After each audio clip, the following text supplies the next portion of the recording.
আজকে এক দফার দাবিতে আজকে এখানে হাজির হয়েছি। আমরা জীবনের নিরাপত্তা, বাংলাদেশের মানুষের জীবনের নিরাপত্তা, সমাজের ন্যায় বিচার প্রতিষ্ঠার জন্য আমরা এক দফার সিদ্ধান্তে উপনীত হয়েছি। এই সরকার কোনোভাবে আর এক মিনিট ক্ষমতায় থাকার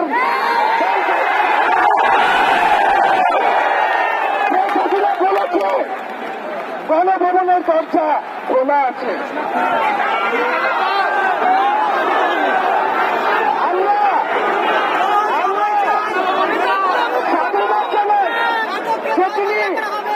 বুঝতে পেরেছে যে গণভবনের দরজা খোলা রাখতে হবে।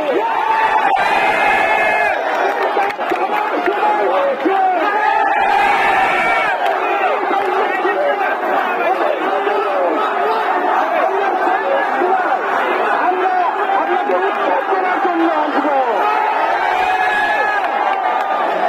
বন্ধুগণ, আমরা খুব স্পষ্ট কথা, শুধু শেখ হাসিনাকে পদত্যাগ করলেই হবে না। এই যে খুন, লুটপাট, দুর্নীতি এই দেশে হয়েছে, তার বিচার হতে হবে।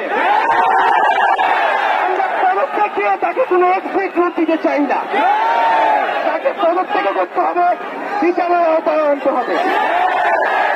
এবং শুধু শেখ হাসিনা নয়, পুরো মন্ত্রী পরিষদ, সরকার, সবাইকে পদত্যাগ করতে হবে।